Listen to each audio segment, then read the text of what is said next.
नमस्कार, आप देख रहे हैं ग्रैंड न्यूज नेटवर्क और मैं हूं आप सभी के साथ आयुषी। चलिए नजर डाल लेते हैं आज की तमाम खबरों की ओर।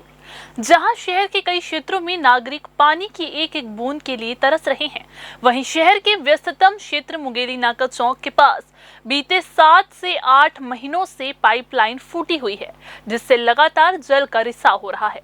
शिकायतों के बावजूद नगर निगम की चुप्पी और लापरवाही से आम जनता में रोष है। शहर के तिफरा जैसे क्षेत्र में पीने के पानी की किल्लत इतनी ज्यादा गंभीर है कि लोगों को टैंकरों के सहारे अपनी जरूरतें पूरी करनी पड़ रही है। लेकिन हैरानी की बात यह है कि शहर के ही मुख्य मार्ग मुंगेली नाका चौक के पास महीनों से पानी की पाइपलाइन फटी हुई है, जिससे लगातार साफ पानी बर्बाद हो रहा है। ये स्थान कोई आम जगह नहीं बल्कि शहर के वीआईपी क्षेत्र के अंतर्गत आता है, जहां से रोजाना कई मंत्री, अधिकारी और नेता आते जाते हैं, क्योंकि यही सर्किट हाउस भी स्थित है। इसके बावजूद अब तक इस रिसाव को ठीक करने के लिए कोई ठोस कदम नहीं उठाया गया है।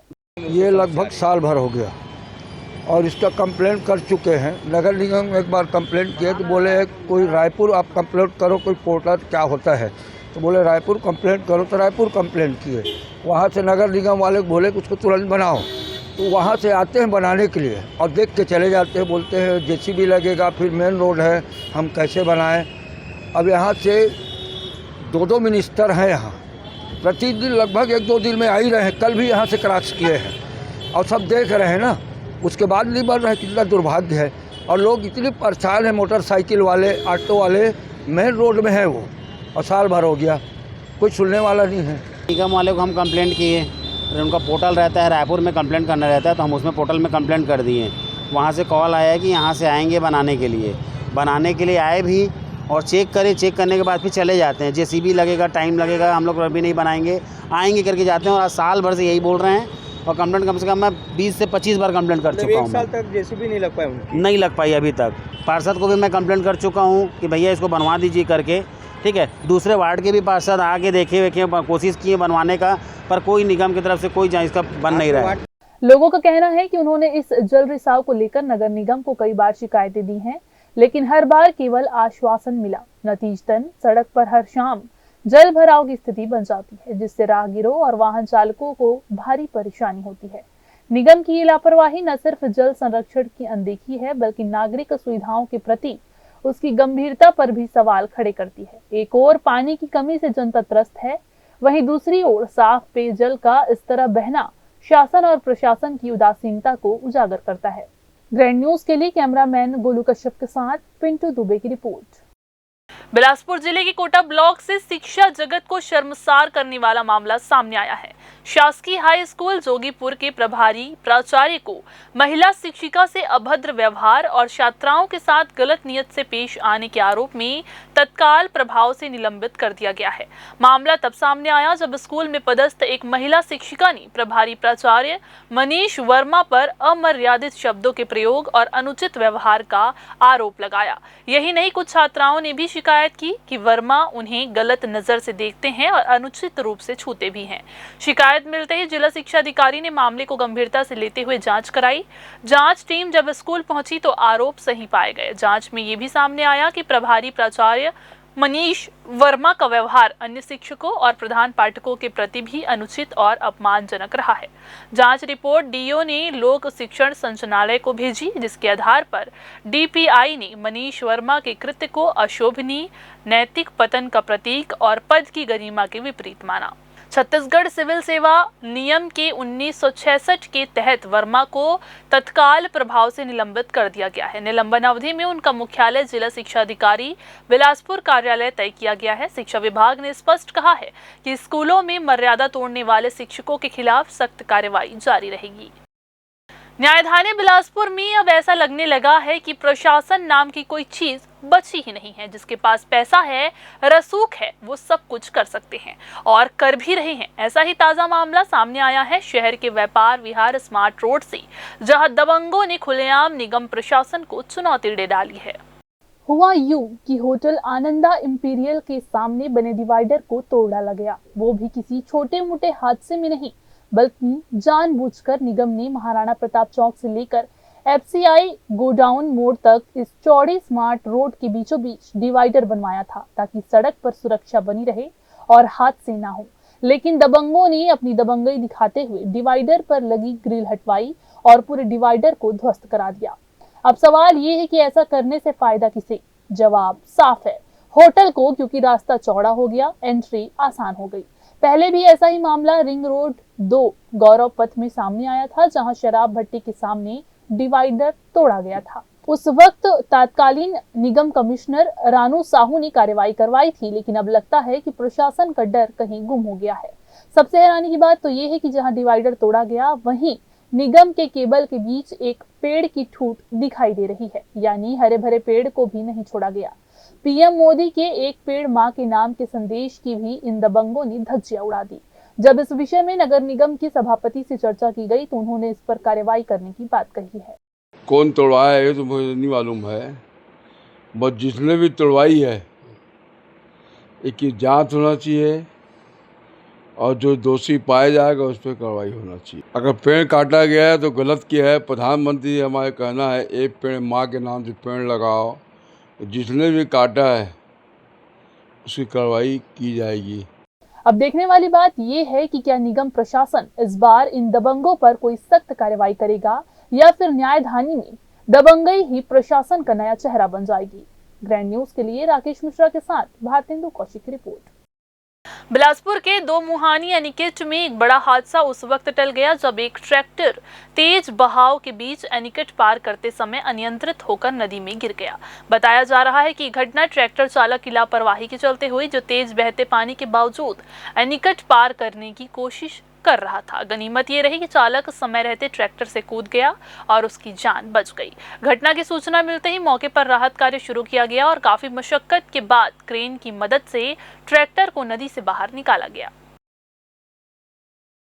बिलासपुर जिले के रतनपुर थाना क्षेत्र से एक बड़ी और दर्दनाक खबर सामने आई है। सिल्ली मोड़ के पास गहिला नाला के नजदीक, जी हां, एक तेज रफ्तार कार अचानक से अनियंत्रित होकर सड़क किनारे पेड़ से जा टकराई। टक्कर इतनी जबरदस्त थी कि कार में आग लग गई, जिससे वाहन बुरी तरह जलकर खाक हो गया। हादसे के वक्त कार में दो युवक सवार थे जो पेंड्रा से बिलासपुर की ओर जा रहे थे। आग लगने के बाद स्थानीय लोगों ने तुरंत पुलिस को इसकी सूचना दी।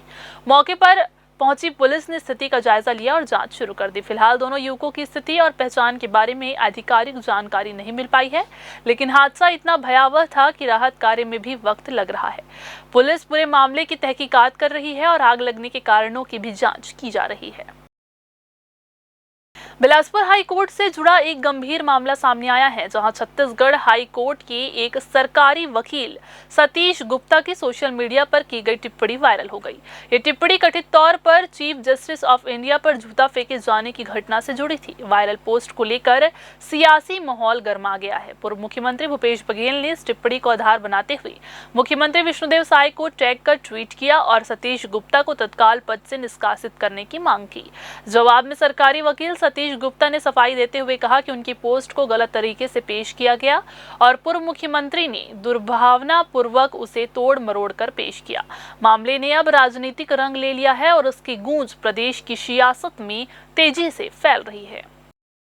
बघेल जी के एक्स पर जो ट्वीट किया है, उनकी एक मानसिकता के बारे में क्या बोलें, जो एक फॉरवर्डेड मैसेज को बिना इस जानकारी के कि उस मैसेज का खंडन किया गया था मेरे द्वारा एक अधिवक्ताओं के निजी ग्रुप में, जिसको क्रॉप करके गलत मैसेज समाज में फैलाने की कोशिश खुद भूपेश बघेल जी द्वारा की जा रही है, जबकि उसकी वास्तविकता कुछ और है, जिसमें उस फॉरवर्डेड मैसेज के नीचे मेरे द्वारा उच्च न्यायालय अधिवक्ता संघ से इस मामले का निंदा करने के लिए प्रस्ताव पास करने के लिए प्रस्ताव किया गया था, है ना। लेकिन उसे मेरे विरुद्ध क्यों ऐसा दुष्प्रचार किया जा रहा है, यह खुद भूपेश बघेल जी ही समझ सकते हैं, क्योंकि उनका खुद मेरे परिवार के प्रति काफ़ी विरोध रहा है। उनके द्वारा ही मेरे पिताजी को उनके पद से हटाया गया था, जिसके कारण उन्हें सदमा लग गया था, जिससे उनकी मृत्यु भी हो गई। और इस टाइप के प्रचार एक वरिष्ठ कांग्रेस कार्यकर्ता और जो कि पूर्व मुख्यमंत्री हैं प्रदेश के, उनसे अपेक्षा नहीं की जा सकती है। बिलासपुर पुलिस ने एक चौंकाने वाले मामले का खुलासा करते हुए आर्टिफिशियल इंटेलिजेंस यानी कि एआई तकनीक का दुरुपयोग कर 36 छात्राओं के अश्लील वीडियो बनाने वाले आरोपी अदनान अली उर्फ अजहर अली को गिरफ्तार किया है। आरोपी रायपुर स्थित IIIT का छात्र है और उसने छात्राओं की अश्लील तस्वीरों का इस्तेमाल कर एआई की मदद से फर्जी और अश्लील वीडियो तैयार किए थे। मिली जानकारी के अनुसार इन वीडियो को सोशल मीडिया और अन्य माध्यमों से वायरल करने की साजिश भी की जा रही थी। बिलासपुर से पकड़े गए आरोपी को फिलहाल रायपुर लाया जा रहा है, जहां उससे गहन पूछताछ की जाएगी।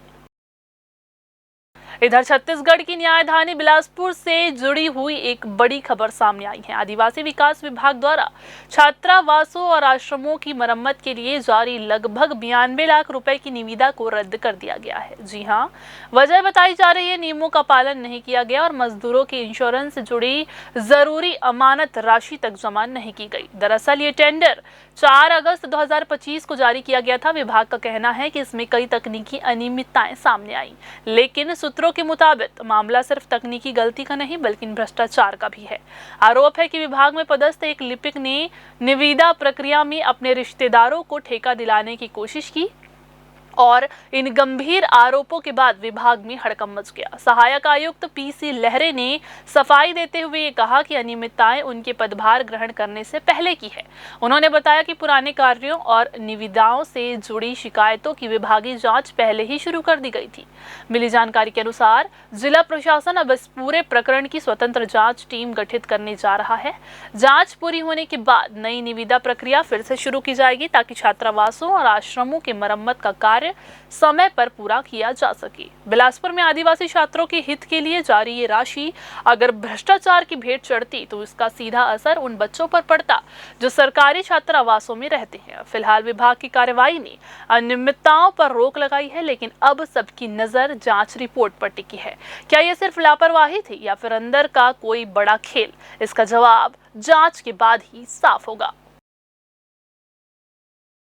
वो शर्तों में उसको जुड़वाया कि आप जो श्रमिक कार्यरत हैं उनका बीमा करवाइए और बीमा करवा के यदि कोई दुर्घटना अगर होती है तो उनको ताकि उचित मुआवजा मिल सके। ये 8 तारीख को हमने यहाँ टेंडर लगवा दिया था, छपवा दिया था। अब 8 तारीख से 26 तारीख तक का टेंडर राशि 25 तारीख तक आवेदन पत्र लेना था। 25 तारीख को सभी ने अपना अपना आवेदन पत्र दिया। उस आवेदन और 25 तारीख के बीच में हमने शर्तों को सामने टंगवा दिया था, बोर्ड में चस्पा था। सभी ठेकेदार को वो पता था कि हमको ईपिक मतलब श्रमिक का जो है वो कार्ड पैसा जमा करना है और उनका रजिस्ट्रेशन कराना है। तो उसने आवेदन भी किए हैं। 25 तारीख को जो आवेदन किया हमने उसको फॉर्म दिया, उनके पहले से नियम शर्तें उनको पता थी। बाकायदा करीब 170 या 270 ऐसा कुछ आवेदन आया जिसमें ईपिक कार्ड जमा किया गया, सब किया गया। लेकिन लास्ट में क्या किया, उन्होंने रजिस्ट्रेशन कराया, सब कराया, लेकिन बीमा की राशि उन्होंने जमा नहीं कराई, जिसके कारण वो अपात्र की श्रेणी में आए। तो ये थी आज की बुलेटिन की तमाम खबरें। अगले बुलेटिन में फिर होगी आपसे मुलाकात। तब तक के लिए बुलेटिन के साथ मुझे दीजिए इजाजत। नमस्कार।